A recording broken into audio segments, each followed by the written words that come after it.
Okay, just a reminder to everyone who has joined us just latterly that we are recording tonight's event, and it will be streamed on our respective Facebook pages over the next couple of days. So do make sure that you have switched your cameras off. So I am absolutely delighted to start this evening's In Conversation. So hello there and welcome. My name is Margaret Findlay and I'm the Learning and Public Programmes Manager at the City Arts Centre in Edinburgh. A huge welcome to you wherever you are in the world tonight, and please do pop in the chat where you're joining from, because we'll be delighted to go through at the end and see where everybody was joining us from. I am absolutely delighted to be here tonight to introduce tonight's In Conversation, something that is personally really important to me because I'm possibly one of Robert's biggest fans, of his many growing fans. A celebration of a wonderful and brilliant photographer whose recognition is now rightly growing steadily. And I am so glad that the City Arts Centre was so pivotal in this journey and that I was involved from the start. It's also an opportunity for Daryl from Edinburgh University, who's joining us tonight, to tell us about the exciting project that they've been working on to showcase Robert's photographs and to show the next step in Robert's legacy. Robert died at the age of 82 at the end of 2020, and thankfully Robert saw the start and steady acceleration in his quite rightly deserved success and growing recognition as one of the most talented photographers of post-war Britain. All the more remarkable because he remained throughout his years behind the camera an amateur photographer. It was great also that Robert managed to see the publication of his first book, Robert Blomfield, Edinburgh 1957 to 1966, published by Blue Coat Press last year. This publication will be the first of many, I'm sure, and we'll tell you more tonight where you can get this publication. Robert Blomfield, Edinburgh Street Photography, An Unseen Eye, ran from the 24th of November 2018 until the 17th of March 2019 at the City Arts Centre. And I had the greatest pleasure in developing the events programme to accompany the exhibition and also led on the social media around the exhibition. Around a year before the exhibition opened, I started teasing some images over our social media and knew at that point that we were onto something really special. During the exhibition, I was also privileged to get to know Robert's family, two of whom are here tonight. And I think it was just wonderful to see their belief in and passion and support for Robert's work so powerfully evident during the exhibition, and which only grows now with so much love and recognition from the public. It became so apparent that people wanted to see more and more of Robert's work, and through our social media, we were able to show a much wider body of work than was possible in the exhibition. Robert has been compared to the great French greats like Robert Duano and Henri Cartier-Bresson, and also Scottish photographer Oscar Marzaroli. Tonight we have an In Conversation with two of Robert's three sons, Will the eldest and George in the middle, and we're also joined by Daryl Green, Head of Special Collections at the University of Edinburgh Library. I'm going to pass you to Daryl now, who's going to tell us about the role the University of Edinburgh Centre for Research Collection is taking in bringing more access to Robert's work and their forthcoming exhibition. Following Daryl, the four of us are going to each choose a series of photographs and give insight into why we love that particular photograph. And I've also got a few choices in there myself. So I will pass you now to Daryl, who's going to tell us a bit more. Great, thank you very much, Margaret. Good evening, everybody, and glad to see so many people here gathered to hear more about Robert's photography and Robert's legacy. For me, I guess there's a little bit of kind of personal biography mixed in with this as well. I've got a background in photography, family background in photography, but also professional background in curating photography and photo book collections. But I only came to my post in Edinburgh in March of 2020, so I was relatively unaware of the City Arts Centre exhibition. But it just goes to show the testament of Robert's photography that within 3 years, there's going to be two shows of his photography, two major shows of his photography in the city. I think his photographs demand that attention and that level of interactivity with an audience. And in some ways, it's just a bit of a shame now that that Robert isn't with us to share in that kind of excitement around his photographs. But at least he got to experience that in the City Arts Centre show. I was made aware of Robert's photographs through social media. So Margaret, the kind of social media campaign that you all ran, but then also the kind of continued legacy and the work that the family has done to promote Robert's work caught me. I remember the moment. So I follow, there's a collective of documentary photographers, Scottish documentary photographers called Document Scotland, and they do a great deal to promote both contemporary but also historic work. And they did I think they just tweeted a photo, or maybe it was just a retweet of one of Robert's photos. And I picked it up on Twitter, as you do, and it caught my eye, and I fell down the rabbit hole of robertblomfield.com. I just spent a long time with what was available on the website. I ordered the book, and it started to really catch my attention. What's interesting from my perspective is both the quality of the work, but also the time at which Robert was shooting as a student at the university, and capturing a time in university life and a time in the life of the city that we don't have a huge record of, photographic record of. So his photographs are both interesting from a documentary perspective, but also the artistic quality, and certainly the volume of the collection became quite apparent. I remember reaching out to just through the website and getting contacted by Will in late 2020. I think it was probably sometime autumn 2020, wasn't it, Will? Yeah. When I reached out just to kind of discuss, just open up a discussion with the family as to what the plans were with the physical collection. Knowing the way that some of these collections go, the physical manifestation of the collection is often the most difficult to work with, especially if you're dealing with lots and lots of negatives and slides, which the family certainly was, but also the prints as well. And we opened up a dialogue in terms of what's the future home and the future of working with the collection likely to be with the family. With Edinburgh University offering Edinburgh University as a potential home to deposit the collection in. So we started that discussion in October, November of 2020. You all were able to discuss things with the family, and it was decided late. It was after your father died. Is that right, Will? Yeah.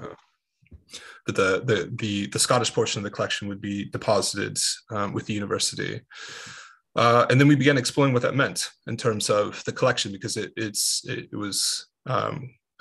quite wide in its format, both in terms of your father's original enlargements that he was making, but also the vast quantity of film and slides, which are also part of the deposits at the university. So we've been working together over the past year and a half, and it was quite clear too that to mark this, homecoming in some ways of Robert's collection, that we really wanted to put on an exhibition to honor his work and also his time at the university and his experience of Edinburgh through the lens. And so, as a precursor to the new exhibition, I'm happy to join the brothers and Margaret this evening to talk about the photos. I've spent a lot of time with his photography, especially his Edinburgh work and his Scottish work, and I've gotten to know the three brothers very well in that process. We will be opening a public exhibition of Robert's work. So Robert Blomfield, Student of Light, opens officially on the 6th of May. That's at the University of Edinburgh main library in George Square in our public exhibition gallery. And that'll run throughout the entire summertime. So that'll be up throughout the festival period and will come down on the 30th of September. And I'm really excited for that exhibition because it will bring some of I think George uses this term, some of the greatest hits back out, but also a whole slew of work that hasn't been seen in public exhibition before, including some of Robert's color work, which we'll see a glimpse of today as well. Can I chip in as well? Absolutely. It's worth saying that Daryl's initial contact to the family was just before our dad died. And that's quite significant for me because he was able to pass comment on it. You know, I broached the subject with him myself, and he was actually, he's always been very protective of his own work and quite careful not to kind of share it too widely. But when we discussed the idea with him, he was absolutely mad for it, and I was quite surprised, pleasantly surprised. So it was good to have that endorsement from him before he passed away. But even then, we needed to sort of do a bit of due diligence because it was a big deal for us to give any portion of the archive to any other party. So we did speak to someone else who'd gone through a similar process of donating their archive to an institution. And in speaking to Daryl, you know, it just felt like it was the right person had turned up at the right time. It was very much like the City Arts Centre showing the initial exhibition when they did. Everything just sort of fell into place at the right time. And I feel, or we feel, the same about this relationship with the university. It's sort of, we've met the right person at the right time to start this new chapter. I think that's really important because you're dealing with a collection that has been so closed for so long and has really been dealt with by the family for a long period of time. I mean, both your mother and then also Robert's brother, Johnny, who's here in the audience today as well, has done so much to work with the collection and to provide context and to bring it out. And then latterly, the three sons, the three brothers have done a great deal of work. And it's an interesting moment when you hand over that collection to somebody else and you bring in another voice and you bring in another pair of eyes. And the whole process of curating the new exhibition has been quite fun because I've gotten to know not only the kind of the individual family members, but also some of the kind of artistic tastes or their artistic choices, and some of that being wrapped up in stories about their dad, which, you know, it all comes back to. Yeah, and there'll be a bit more of that tonight, I think. I think so. So with that, should we jump into the photos? Is that all right, Margaret? Mm-hmm. Well, you're on mute, Margaret.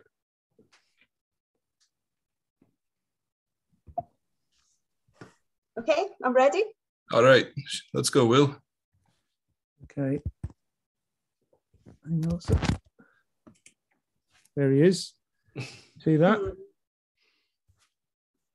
So I'm really privileged to be able to talk about a few of the photos tonight and why they're special to me. So this is Robert that I took on my own phone the night that the City Arts Centre exhibition opened up in front of one of my favourite images, and it's of Teviot, Student Union Teviot Row House. Following the exhibition, the City Arts Centre were gifted two of the artist photographs, and this was one of them, Student Union, Teviot Row House, and the Forth Road Bridge under construction in North Queensferry. And both of these are in our exhibition at the moment, New Acquisitions at the City Arts Centre, which is why we are hosting this in conversation. It's linking in with that exhibition. So I absolutely love this shop. I love everything about it. Its exploration of light, its composition, and the sort of swirling, enigmatic smoke. The beautiful people, it's like a kind of a late 1950s film set. I'm wearing my kind of engagement hat. It's a gift of a photo from a social history perspective to explore the fashion of the time, the mannerisms, and it tells us so much about that era. And I also recall a photo that Johnny, Robert's brother, and hi Johnny, I know that you're in the audience tonight.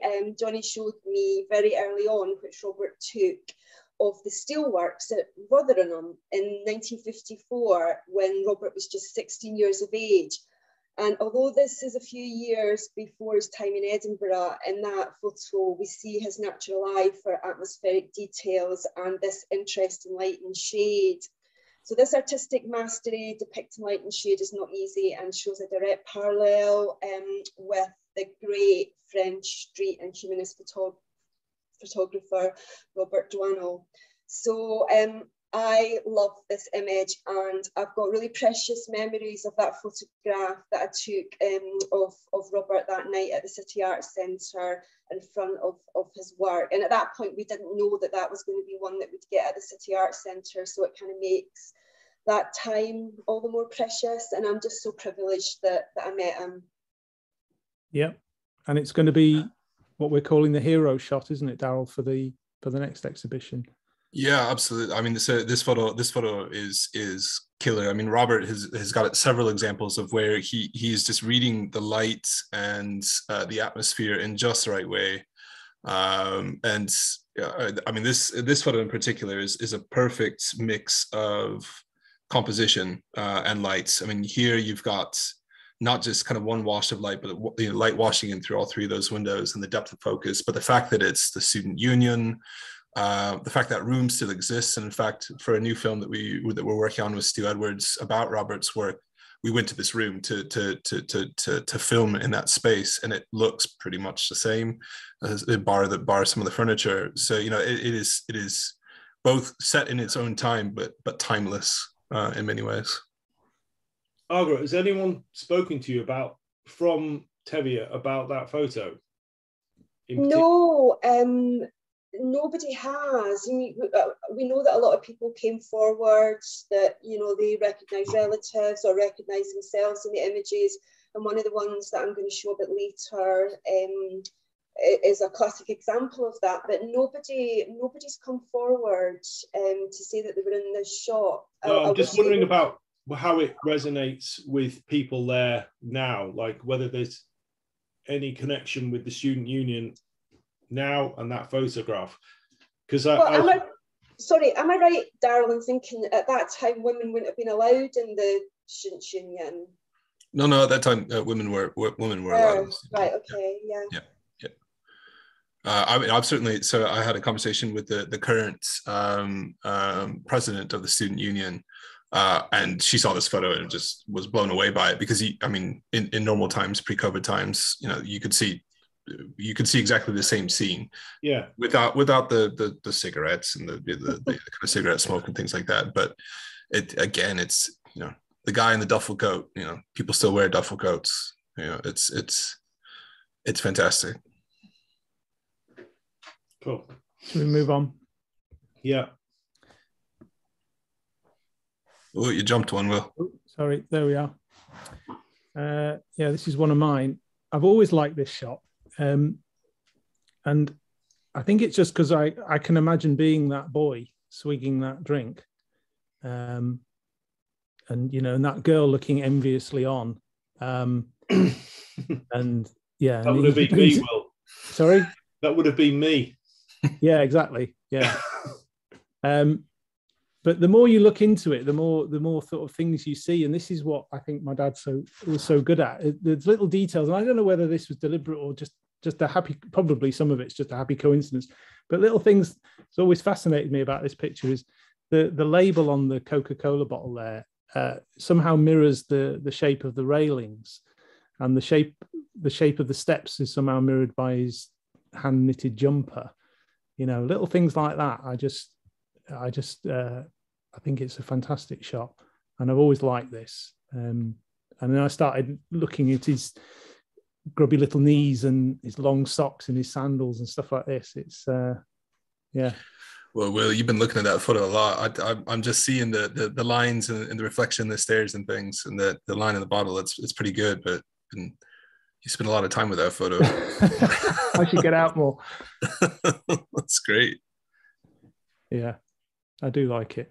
And I know he really liked it. In fact, I stumbled across some video I shot of him. I was just chatting to him when he was confined to his hospital bed, and this was one of the pictures that we were chewing the fat over. So I know that was one of the few photos that he did ever have printed. Yeah, elsewhere. That was in the British Journal of Photography, 1967. Well, go ahead, Margaret. No, go on. I was just going to say, there's quite a lot of people coming in the chat saying that they're pretty certain it is St. Stephen's Street in Edinburgh. Yeah. This time he was living in Stockbridge, and it's most of his photos of kids at this time period is around Stockbridge.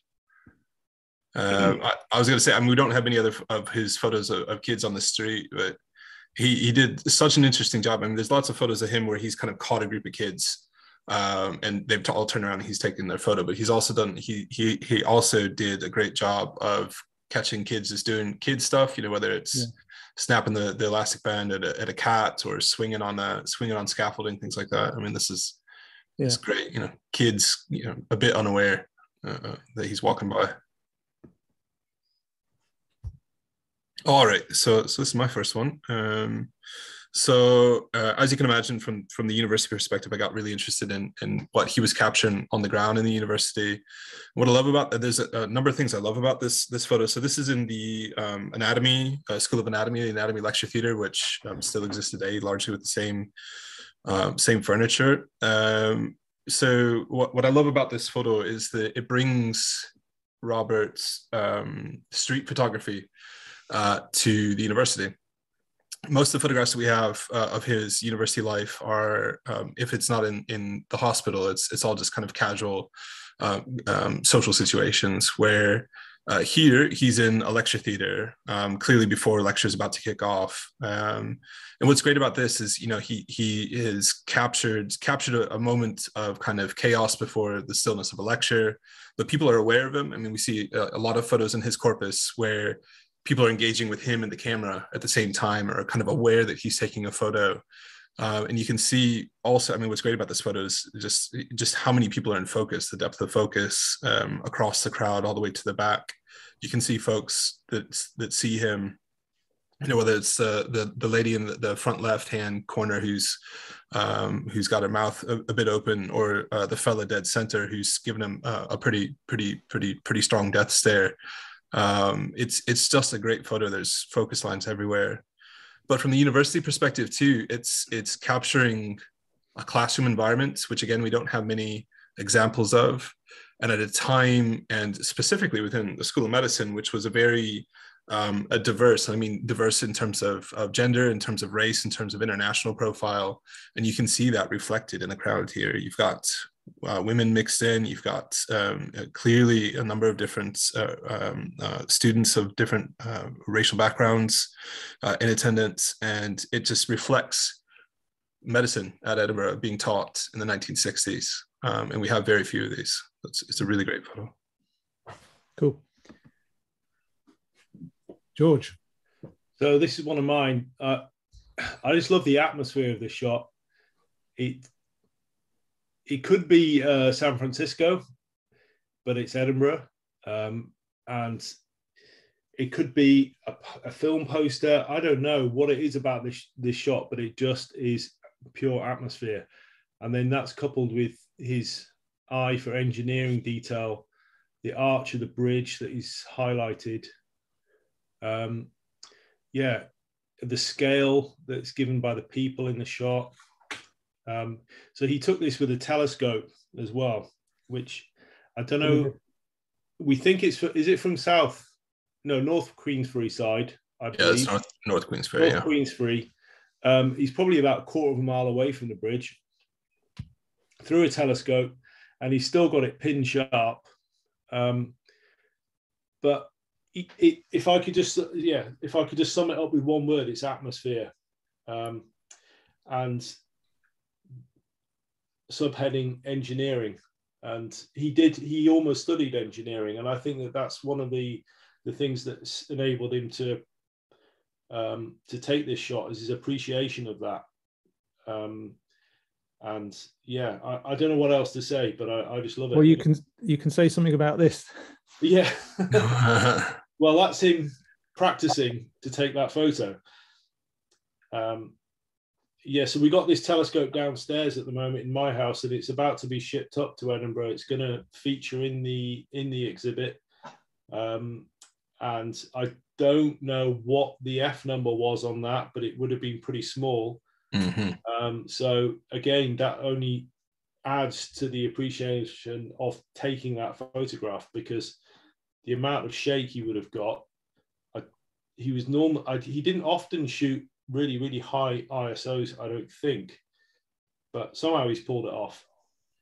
Oh, yeah, and that's what's, I mean, his telescope work, what's defining of that, it maybe, well, if you can go back to the previous one, is the depth of focus you get when you're shooting down a tube like that. If you get it right and you can hold yourself still enough. I mean, the fact that you've got that in focus right the way, way back to where the bridge curves over, it's incredible.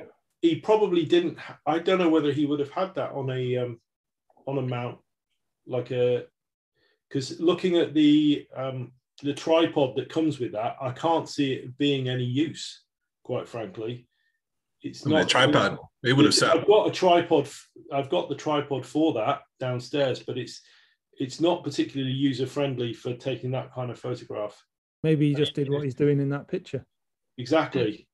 So keeping that still, it must have been 0.002 of a second or something like that. I don't know, but there's a lot of things going on in that photograph in terms of technique, composition, and what he was trying to tell people about. It's a love affair with the bridge, I think. Oh, he was in Edinburgh at a time when that bridge was going up, but I mean, he had as much love for that bridge as he did the rail bridge as well, right? Yeah, he did. So yeah, that's why I chose that shot. I just love it, and I hope it's. Sorry. I think it's going up in the exhibition coming up. One of yours, Margaret. It is. So this is called Silhouettes and Shadows, and it's Edinburgh 1966. And this is down the Grassmarket. For me, this is where Robert goes beyond his amazing kind of empathy for the street kids and documentation of kind of a change in Edinburgh, and where his artistry, technical skill and ability to capture light and shades in a moment in time, it's where his legacy becomes a work of art for me. For me, this is like a Hitchcock film. And it's Robert, I think, at his most Cartier-Bresson and the French photographer's kind of famous decisive moment. The decisive moment is a precise moment of action. It's a split second of time that encapsulates all of the story shown in the image. And in his own words, the decisive moment is the simultaneous recognition in a fraction of a second of the significance of an event, as well as a precise organisation of forms which give the event its proper expression. I think that this is just an amazing capture. I don't know if it was luck or how long he stood to get that kind of merging of everything in one shot. I just absolutely love this. The thing that's always struck me about this shot, Margaret, is how the lady's feet are sort of in unison, and they're both just about to touch down their right feet. That's always fascinated me about this shot, because it wouldn't be such a good shot if they weren't doing that. Absolutely. And just the kind of almost mystery that is evoked in it, and the man who's just about to disappear around the corner, and just that amazing contrast of shadow and sunlight. I'm just in awe of the capture of this, and I'll always love it. It'll always be one of my favourites. And I know that in the exhibition, people absolutely love this. People on social media, I think it was one of the shots that people kind of most commented on. Well, I've always been a fan of this one. He did like a good silhouette. He did. He knew how to use them. It's the kind of shot that people would almost cheat at these days. They'd sit there, they'd find a background, and then they'd wait for the people to come but shoot away all day. But I don't think he really shot like that. No. He didn't cheat it. He also, I mean, so sorry, just going back to the previous photo, the conversation that I had when the three brothers were up in Edinburgh recently, is that it's interesting to kind of go through Robert's work chronologically and see how he learned to use the city, Edinburgh, to kind of frame his work, but also how light moves through Edinburgh is so iconic, and his photos tune into that so well. There's several instances where he's so great at framing up action or framing up a shot using the architecture and the way that roads are moving through the city, but also that low light, that low morning light, or more often for Robert's work, more low evening light. This photo has all of it. It's got it all. Nadia's actually saying that perhaps the man is actually coming and not going away, which is actually a good point. I've always thought he was going away, but looking closer at it, I'm not sure. I think it's an optical illusion. It probably tells you about your own inner psyche, how you perceive it. Which you see first tells you who you are. Yeah. Right. Nice and deep, Will. Moving on. So yeah, this is one of mine. I only came across this recently. It's not a particularly attractive picture. It's not, it's a nuclear reactor. But what I like about it is the attitude that, my dad is displaying here, which is a characteristic of his entire life, of not really taking authority very seriously.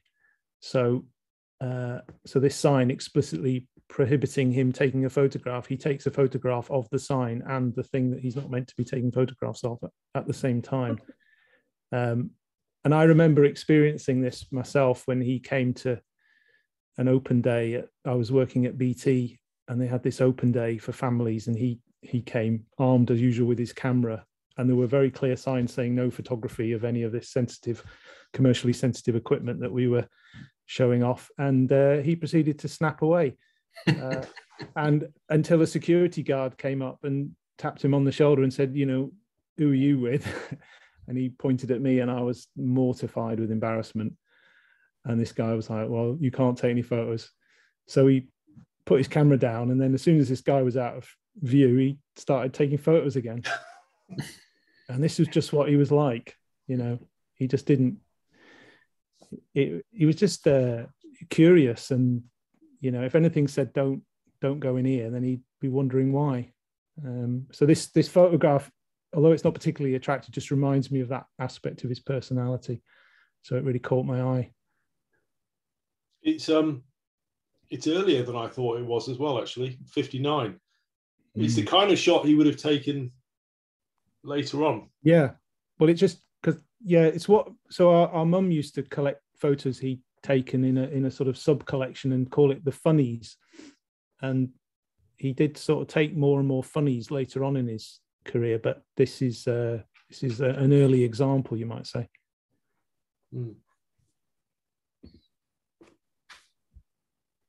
All right.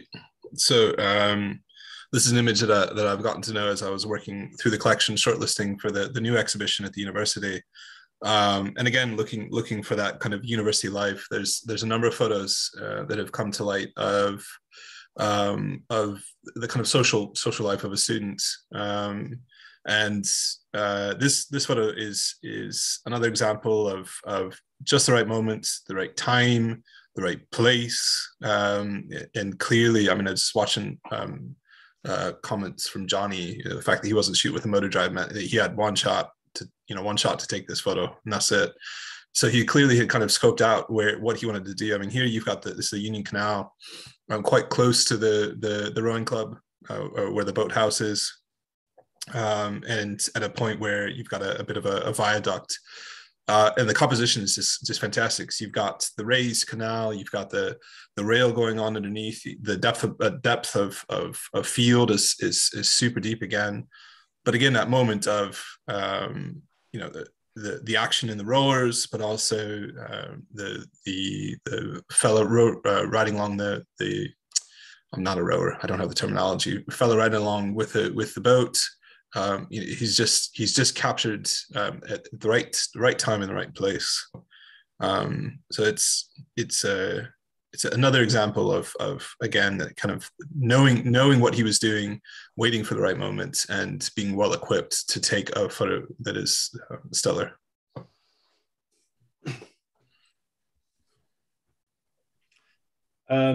So yeah, I've got a sequence of shots here where I think he's channeling some of the painters that he was interested in. This being, this is taken over Edinburgh. I don't know if anyone knows where it's taken from, recognises the view. All I know is it's Edinburgh, and I'm pretty sure it's sunset and not sunrise.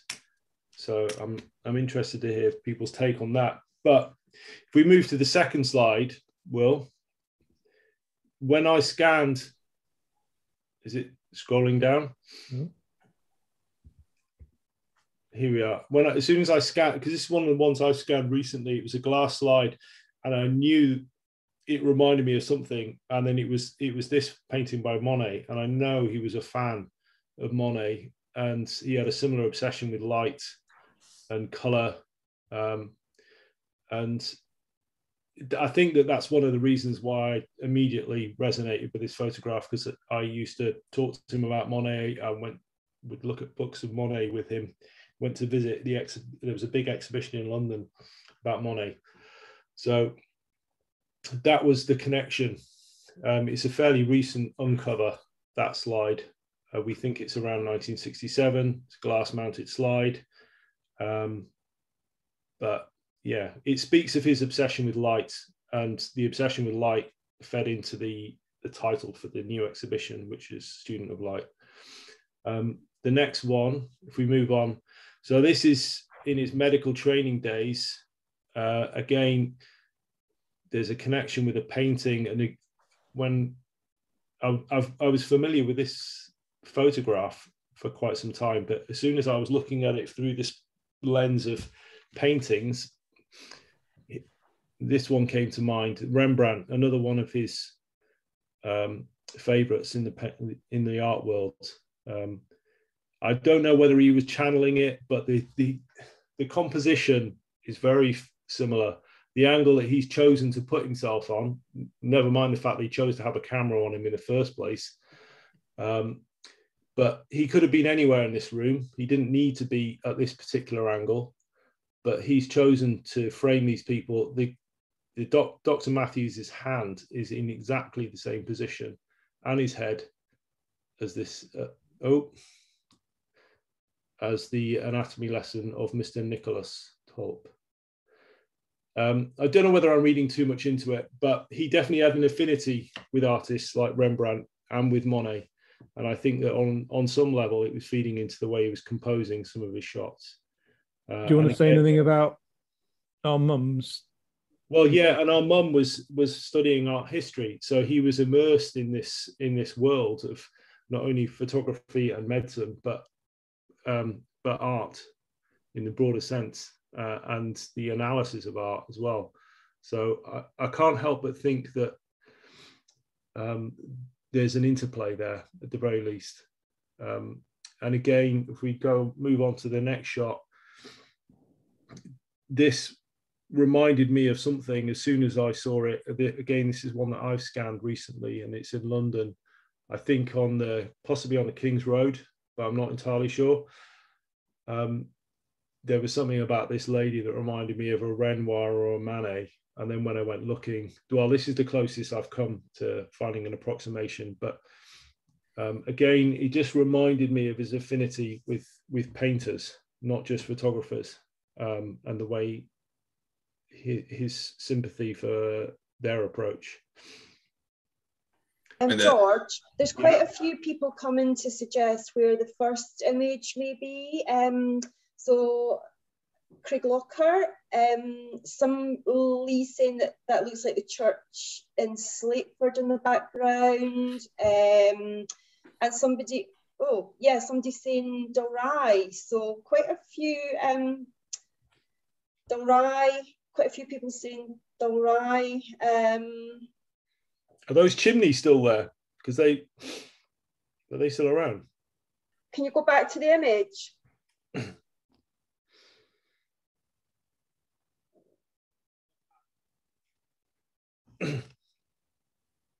Here we are. Any consensus, folks? All Edinburgh folk who are in where it might be? The Caledonian Brewery. Well, that might help us when we label it up for the exhibition. we know where it's taken from. Graham's just made a comment. If that might be Graham Gainey, who I know takes a lot of photographs in Edinburgh, saying that there's not many chimneys left like that in Edinburgh. Carlton Hill to Leith, but I think the domed building is confusing people. I don't think we can quite place the domed building. Anyway, okay, we shall wonder. I just wanted to go back to this one to point out a couple of things that you might miss if you don't look a bit more closely. First is you can actually see our dad in the window, his reflection taking the picture. Another thing that I like about this is the fact that she's dressed up to the nines, like she's waiting. I don't know whether she's waiting for a date or what, but the reflection again allows you to see that it's fairly rundown area that she's in. It doesn't look particularly attractive, but then she's got this amazing outfit on in the furs. Yeah. And yeah. And the fact that they're filming the Italian Job in the background. Yeah. It's so evocative. She's really got, she's got her makeup on. I don't know if it really comes across, but she's spent a lot of time doing her eyes. Yeah. Okay. For me, I love this photo because I'm pretty sure it is a King's Road too, George. It looks a lot like the King's Road. It's a portrait, it's street photography, and it's a self-portrait all in one. I mean, you can see what's going on in the street. It's kind of a street scene that you would see along the King's Road. But yeah, the fact that it's got both the sitter and the taker in the image is great. She's pointedly ignoring him as well. Yeah, that too. He got away with it. Kind of like her. Yeah. Okay, so this is one of mine. Now, I haven't got too much to say about this other than I work for City of Edinburgh Council and we consult with the public all the time. Usually these days we do it by e-surveys and e-consultation. I just love that in 1964, City of Edinburgh Council had a lamppost competition in Princess Street Gardens so that residents could choose which lampposts they would like the City of Edinburgh Council to administer in the city. I love the bemused gentleman who is walking through, just looking up in absolute amazement. And yeah, that's it really. I think it's absolutely brilliant, and I'd love to know which lamppost was chosen. I was just going to ask that. Which one won? No idea. I don't know if there's anybody in the audience that was around in Edinburgh in 1964 who actually remembers this and would possibly know which lamppost. There's actually several shots of this exhibition. This is the one that we all sort of favour. Yeah, there are other. They're all good, but this is the best. Yeah, it's the guy looking up at it that makes it. Yeah, definitely. And the lady who's just completely disinterested in the middle, who's just sauntering through as if it's an everyday occurrence in Edinburgh. Something sort of War of the Worlds about it, I think. I was going to say that. It does remind me of the tripods. Yeah. Anyway, I just love it. This is one of mine. Going back to the bridges and his love affair with the bridges. But the thing I like about this one is it's a kind of precursor to when he started getting more and more into nature. And one thing that I think he did really well was he sort of juxtaposed nature with man-made structures. I've got another picture later on that has the same kind of theme. But I just love that this kind of Isambard Kingdom Brunel style bridge that when you get up close to it is just, awe-inspiring engineering. But it's kind of rendered into just another reed amongst the reeds of this picture. They just you have to kind of look twice to notice this bridge, this huge structure. And I think this is a kind of taste of things to come as to how he saw the world, started to move away from people and architecture and more towards nature. But this is it represents a transition for me, this picture. I love it as well. we did have we were talking about this photograph the other day, me, Daryl, and Ed, and I was explaining to Daryl how for him it wasn't typical of his work, but for us as brothers, it strikes a chord because it does tell you where he's going, and those kind of photographs that emerged that we saw in the slideshows as we were, as children and teenagers. That was where he was going. That's where he ended up taking this kind of photograph where, nature, moving towards nature. And it's an early example of that. Yeah. Oh, sorry. Yeah. So moving back towards the people, what has come to light, especially in the last year, as the brothers have shared more of Robert's work on social media, on Insta and on Twitter and other places, is the kind of tip of the iceberg with Robert's color work. The focus of the exhibition in the City Arts Centre was very much on the black and white work, and there was a few hints at some of the color work in a bit, but the quality of Robert's color work has come out of the good work of the family, and also as we prep for the exhibition to come at the university. The university, we will have a separate or a section specifically focused on Robert's color work. What's great is that there's several portraits or self-portraits of Robert on the street, armed with 2 cameras, and you can only imagine. And in fact, we have proof that one of those cameras was loaded with color film and one with black and white, and he was snapping the same composition almost instantaneously in some instances.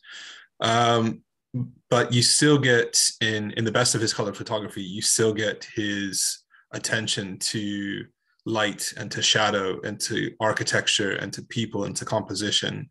And this photo is just killer. I mean, one, it's this photo in some ways only could be taken in Edinburgh, and two, it's again that kind of, it has that timeless quality. You're seeing 2 older ladies having a chat, probably waiting for the bus or waiting to carry on, and he's just captured it at the right time, the light and the shadow, and also a nod to his own professional background as well, in front of one of the old surgeries. So it's you'll see a few color photos coming up, but in terms of his color people work, this is a fantastic composition. Yeah, I love this. This is another one of mine. So this is Snowstorm in the Meadows, and I love this because it is like a painting, and I think it's one of, to follow on with what George was saying, like the snow paintings of Monet and Pissarro, the great Impressionist snow paintings, but also the American Impressionists. There was these great people caught in blizzards in New York City, and I just think this is, again, perfectly composed. I was really lucky to be gifted a print of my choice by the family after the exhibition finished. And I chose this one just because of the kind of painterly nature of it. And anybody walking through the Meadows is part of my daily commute. I live in the Borders, but I drive into Edinburgh and park and walk through the Meadows. Anybody who does that commute daily knows that you get caught in this sort of gale from all directions coming through the Meadows, and you're soaked to the skin in minutes. So it really kind of resonates with me, and yeah, I love this image, and I'm very fortunate to have it. That's up in my living room too, Margaret. Oh wow! It's a goodie. Yeah, this is one of mine, and again, it's not it's not the most amazing shot, but I like its simplicity, and I've again come across it recently, and it's this nature combining or even overtaking the man-made infrastructure. So I like it for that. I like it for its simplicity and the composition. It wouldn't be the same picture if it didn't have the skier in. But it also reminds me of my a couple of times I've been skiing in Scotland and experienced gale force winds and, you know, the kind of conditions that probably resulted in this pylon being covered in encrusted snow. So it reminds me of that. And it also just reminds me of our dad's sort of adventurous spirit. And he was a keen skier, not a very good skier, but a keen skier. And so it's got that kind of personal connection as well. It's, yeah, I just like the simplicity of it. It's sort of Ansel Adams in a way. Looks cold. Oh. Yeah. Again, color work. So I think at the moment this is my favorite color work by Robert. Margaret's already talked a little bit about the decisive moments. I mean, for me, there's a lot going on here. And I'm even seeing something new that I hadn't seen a second ago. There's a lot here that talks about Robert's, that leads me asking a few questions about Robert and how he worked on the street. You can see this alleyway, which, you know, is a typical pen that you would see in Edinburgh. And he has seen the light coming in. Yeah, it's very, very possible the Bread Street. He had a flat in Bread Street. The light that is cutting through. So you've got a frame within a frame. That pen cut, you know, framing the family scene, but also that the light almost kind of perfectly bisecting the image at the end. You've got the family scenes, the people moving through the light, which is super important to see the action and to give it some gravity. But then also there's something I just literally saw this. So we've, especially George has told me a few times to look for the faces in his dad's photos. You know, the kind of inanimate objects, which because of whatever is on those objects, they have faces. And, you know, here I can see that, you know, the mouth and the eye of the window above the pens, and so there's a lot that's going on here. But in terms of, you know, how, you know, it makes me ask questions. You know, was Robert just walking by and grabbed this photo at just the right second? Or had he noticed the alleyway and noticed the light and was just, you know, did he camp out and wait for the right moment to take that photograph? There's a lot of questions I have that this photo has kind of pulled out for me.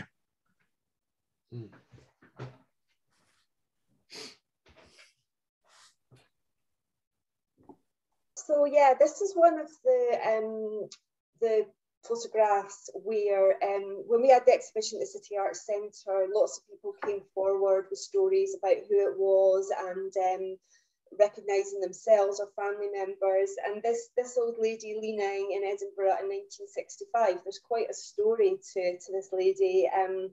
So at the City Arts Centre exhibition, we can categorise the Edinburgh shots into changing and documenting a lost Edinburgh, and then of course the street kids, and then the artistic shots that we've all sort of talked about tonight. But the ones that I personally love are his views of the adults, and in particular the ladies of Edinburgh, some tender and quite sad, but some really humorous, but particularly the matriarchs of Edinburgh has captured the strength and resilience of these women who would not be seen out in town without their hats, their best handbags and their Sunday coats. And I think that we all had a granny or an auntie that we remember. This lady in particular, I've got quite a lot of information on her, and Will and George, correct me if I'm wrong here, but I believe that her name was Lucia D'Agostino, who was Italian and came over to Scotland with her family in 1938 to seek a better life in troubled times, which is obviously highly symbolic of what's going on in the world at the moment. At the time of the photograph, Lucia was 77 and lived in Montgomery Street, just off Leith Walk. She still spoke very little English and seldom travelled far other than St Mary's Cathedral to attend Mass every day. This photo is near there, captured by Robert, and sadly she died quite near her home 3 years later after being knocked down by a car. But this image in particular I was sent poems that people were inspired, that just wrote stories or imagined this lady's story. And just looking at her standing here, having a rest, and she's got her best handbag, her best Sunday shoes, and her hat on. And I just feel that her whole life story is etched on her face. And Robert has just kind of caught that split second of her story, and I just think it is so powerfully wonderful, and I think is one of my favourite shots of his Ladies of Edinburgh. Well, George, I don't know if you've got I got that story absolutely right or correct there, or if you want to correct me in any way. But no, I think you summarised it well. Nailed it. I wouldn't attempt to pronounce her name better than you did either. So. Yeah. All right. So we've been talking a lot about influences, and I've gotten interested. I've had a few conversations with George and Ed specifically about, you know, what kind of magazines and what kind of books was their dad reading as a kid, as a student, and part of this. So one of my favorite pieces of work, photographic work, is Brassai's Paris at Night, Paris de Nuit. Which is, you know, this fantastic photo book where everything's taken at night, and the photographs are printed flush to the edge, so it kind of feels like the ink is dripping off of the pages. And when I saw this photo, I instantly saw Brassai. I instantly saw, you know, what your dad was looking at and taking reference from. And Brassai is about 15 years, is that right? 10 to 15 years before your dad's shooting. So he would have known the work, and he would have known that in Edinburgh you could get shots that you know, pulling off the stones and bringing in the stonework from the buildings and playing with the lights, that he could attempt something similar. This is one of the few shots. It's one of the few shots that we have at night, or that I've seen at least, of his experimenting at night. But it instantly resonated with me. You could see, you know, what he's taking inspiration from and what he was trying out and experimenting with on the street. Pretty sure that's his car. Is that right? You think it's his? Fantastic. Well, he had a Beetle, but yeah, so it would make sense, because often you see his scooter parked in the background of some of the shots. Yeah. It makes sense. Are we moving on? No? Yeah, I think this is the last one. It's kind of self-explanatory. We've got a lot of selfies of our dad. A lot of them he's encrusted in snow as well. So this is as good as any. But yeah, it's nice to finish on the artiste himself, and how he enjoyed himself out in the outdoors and immersed in nature and encrusted in snow. Yeah. Stephen in the chat was asking if there's any other similar shots in the collection. I think he was asking about the previous photo. There are lots of, or a number of photos where Robert's playing around with the paving stones, and especially low light, you know, sunset, and playing around with kind of high contrast. And there's something about kind of repetition of very dark, very light, you know, bouncing off of be it railings on fencing and gating, or be it stones.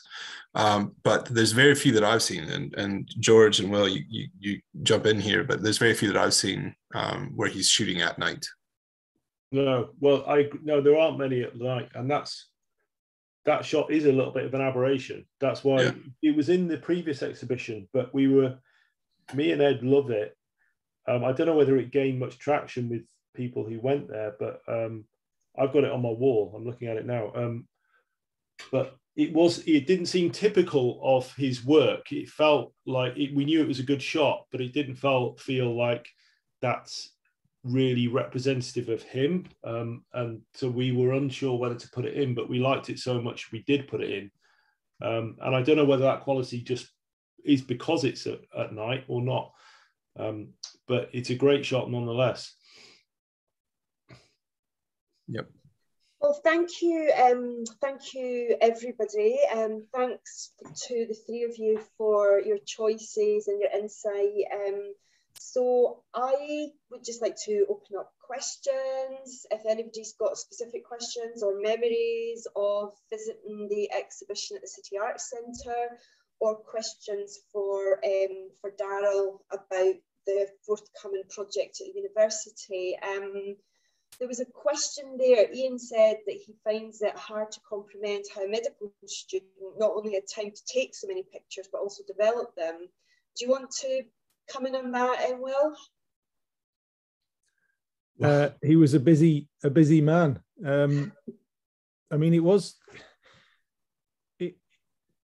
all consuming. He was either studying medicine or taking pictures or developing them or sleeping, I guess,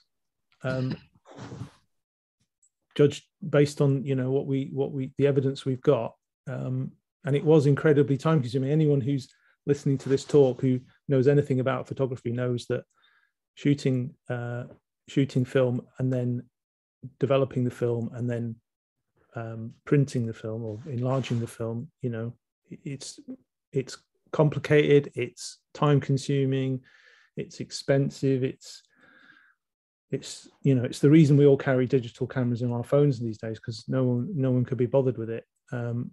But the results, if you get it right, speak for themselves. And so it was a labor of love. Every single black and white image is a real labor of love. And I don't know how he found time to do it all, but he did. And Catherine is just popping in the chat that Catherine was working at the City Arts Centre when the exhibition opened, and every day was a pleasure, and people's reactions were amazing. Hi, Catherine. And actually, that was one of the most powerful things about my experience of the exhibition at the City Arts Centre. Usually exhibitions are quite a passive experience. You maybe get a sole person or one or two people come in and they'll walk around the exhibition, they'll look at the work and they'll leave. But when we had Robert's exhibition, I've never witnessed, and I think Catherine will agree with me, sort of this shared experience of groups of people from Edinburgh coming in and actually leaving as friends.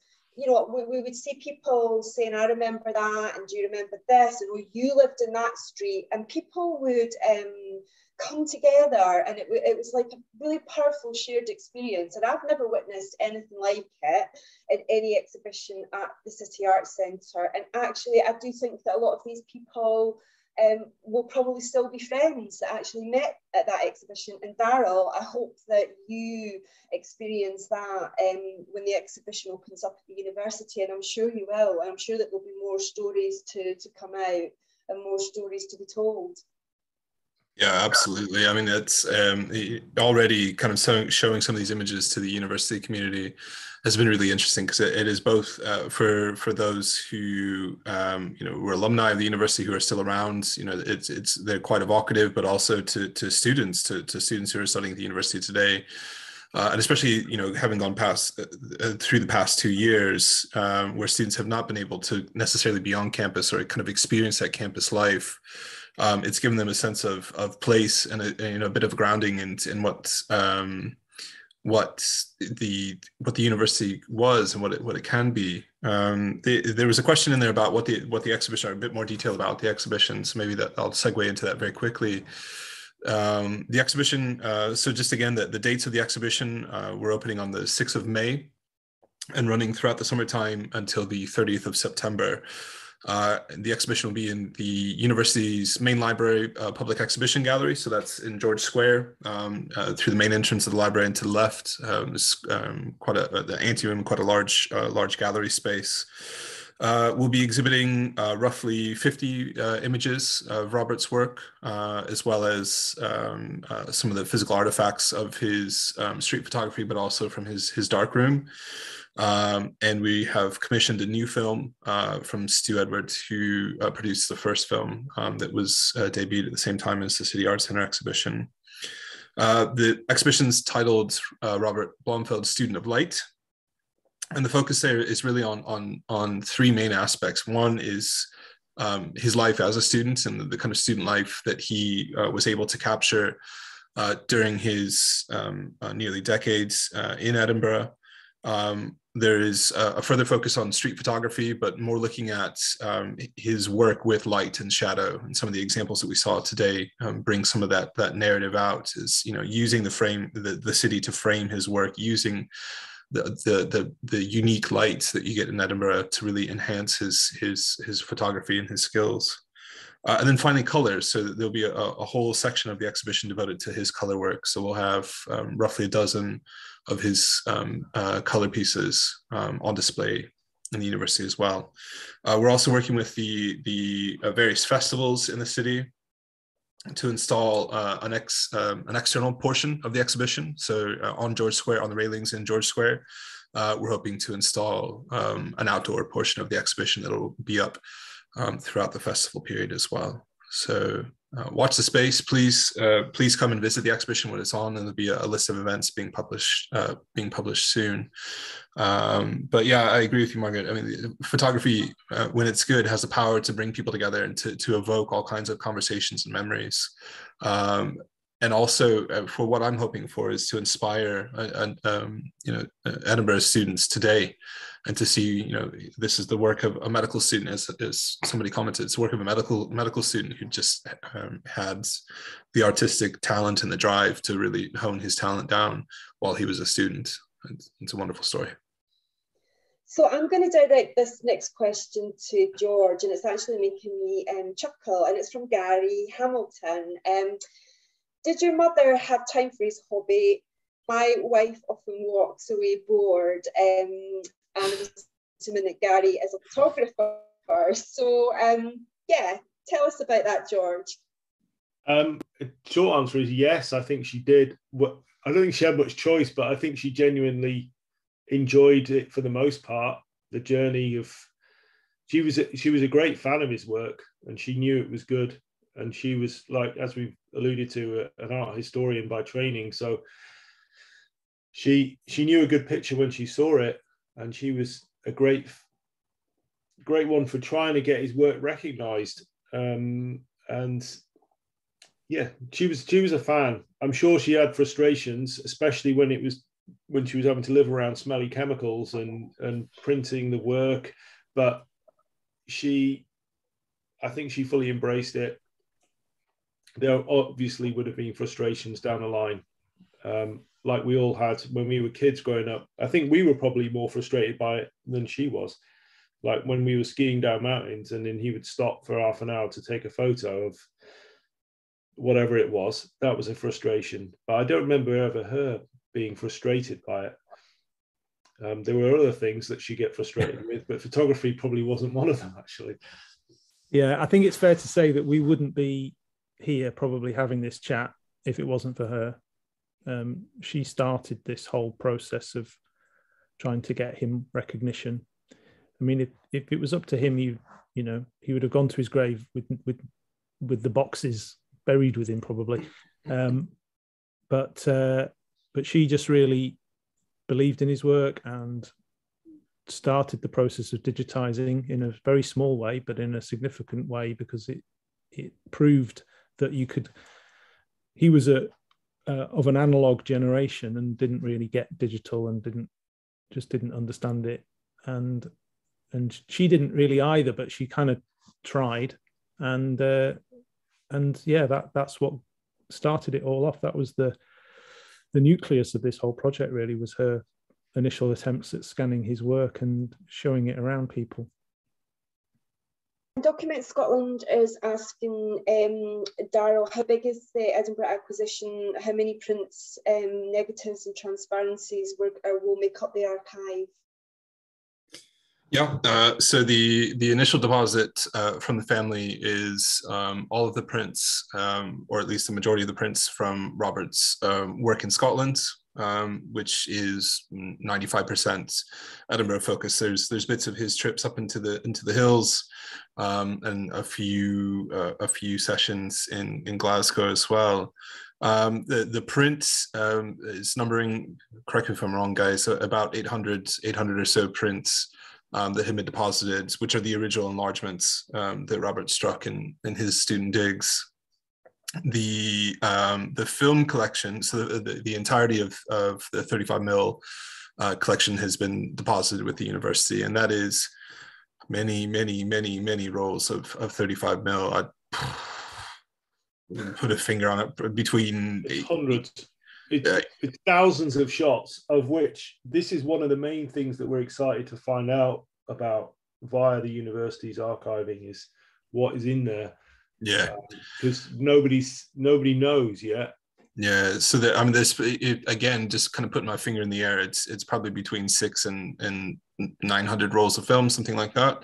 But what's great and maybe problematic is that they are in the rolls that your dad developed them, so that they're kind of rolled up, and it's probably 24 exposure film, but with his own handwritten labels describing the dates or the month range, and also some of the subjects and things as well. So we've got a lot of contextual information that's on the negatives, and what we're very interested in, what we'll be opening up over the next probably the next couple of years, is getting into those negatives and scanning them and seeing just exactly the camera work that your dad did, and then there's the deposit of the color material as well. So there's about 250-300 color slides and transparencies that have been deposited as well. So it's a big collection. It's roughly 10 years worth of his work, all Scottish focus, with the films being a huge unknown in terms of what's there, and that's what makes it really quite exciting. Just to put it out, a related thing about the rolls of film is he didn't do contact sheets, which most photographers would do. So that's what makes it significant to uncover what's in the negs, because we don't have a contact sheet for any of his photographs, which is unusual. Yeah, frustrating, but it also makes this element exciting. Yeah, and there's some conservation to be done as well. I mean, the prints are in decent condition, but I mean, they were stored in print boxes in your dad's house for forever and a day, and so there will be some conservation work that needs to take place in order to make sure that the prints are housed and mounted correctly. Our aim is to be able to redigitize all of the prints and eventually work up a system to begin the long process of digitizing the negative archive as well. Thank you. So there's quite a lot of comments, and I'm just trying to kind of pick out loads of people just saying how brilliant and memories and bonding at the exhibition. Graham's asking, obviously we've seen a lot of colour images tonight, which we didn't see that feature in your original book. Graham's asking if there's going to be a new book on the horizon. Well, good question. Possibly. We're weighing up our options about publications at the moment. I mean, we've all got day jobs, so this is something we do, in parallel with earning a living, and there's only so many plates we can spin at any one time. So there is the existing book, which currently is out of print but is coming back into print this month, I believe. So we'll let everybody know when that's available again to purchase. But as for a new book, we'd like to, but we're just so busy with other things, and whether it's another book just on Edinburgh or another book on Scotland, or indeed a book about all of his greatest hits in one album, the jury's out. So perhaps you could let us know what you think would go down well. I mean, we've talked a lot tonight about his Scottish work, but obviously there's just as many shots of London as there are of Edinburgh, indeed possibly more. So do we do a London book next? Or there's lots of questions that we're sort of wrestling with behind the scenes. But we'd be interested to know what people think who are tuning in tonight, what they'd like to see. Lee is asking if there's any work to be done in identifying locations in Edinburgh, and that they are up for detective work if there's any to be done. I think, I mean, the answer is always yes. We were talking about that before we started up the conversation this evening, that in some cases, Robert was really good about recording where he was shooting, and that's both on the neg rolls, but also on the back of the enlargements. If he remembered, he would record where things were shot at. But also that the family has done a huge amount of work over the past 20, 25, 30 years, working on identifying where shots were taken and providing some of that context.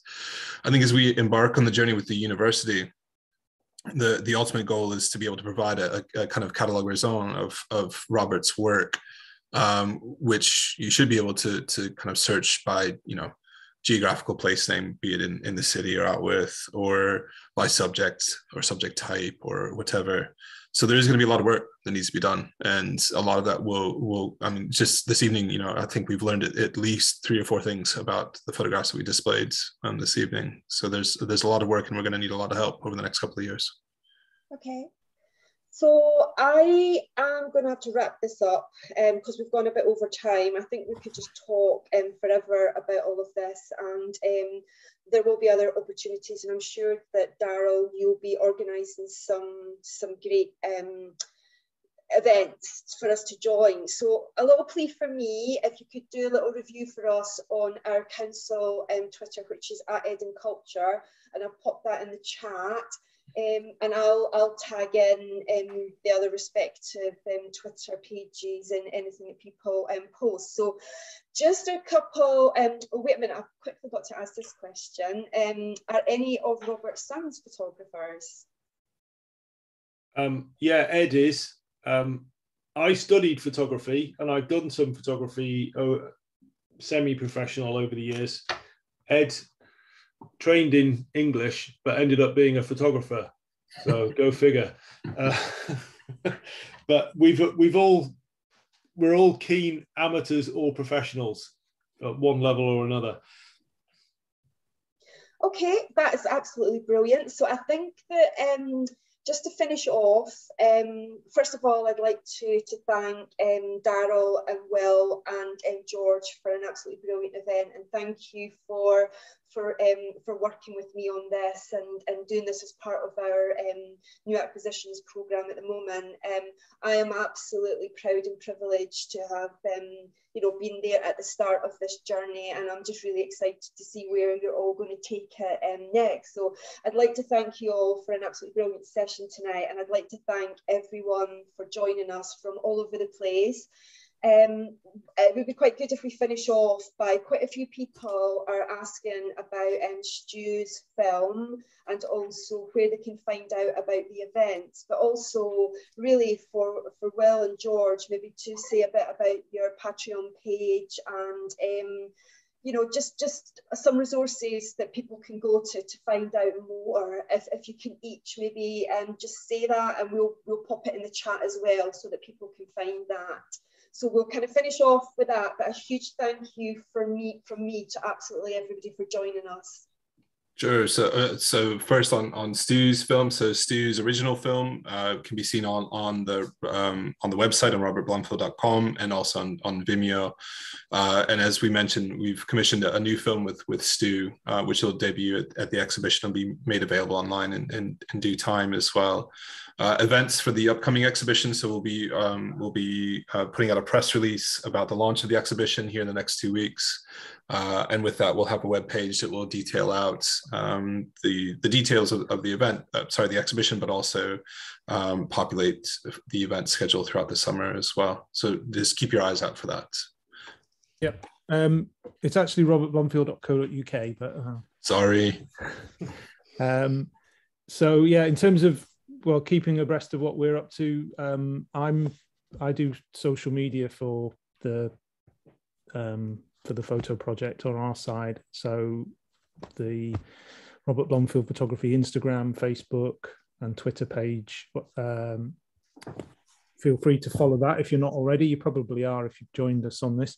And George is our Patreon poster. Do you want to say anything about Patreon, George? How that works?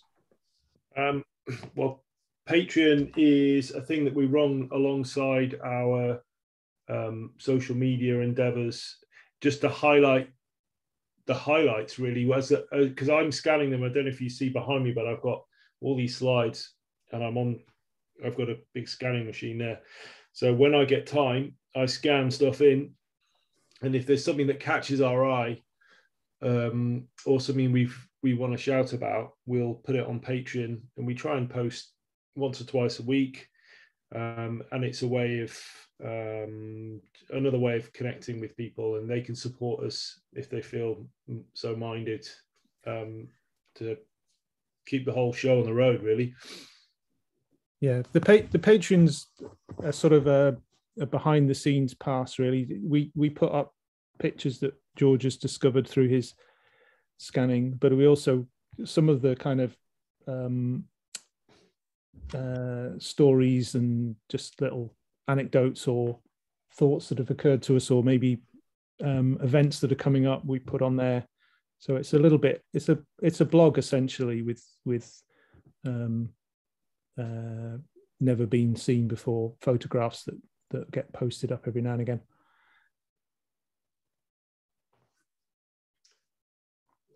Okay, any last things anybody wants to say?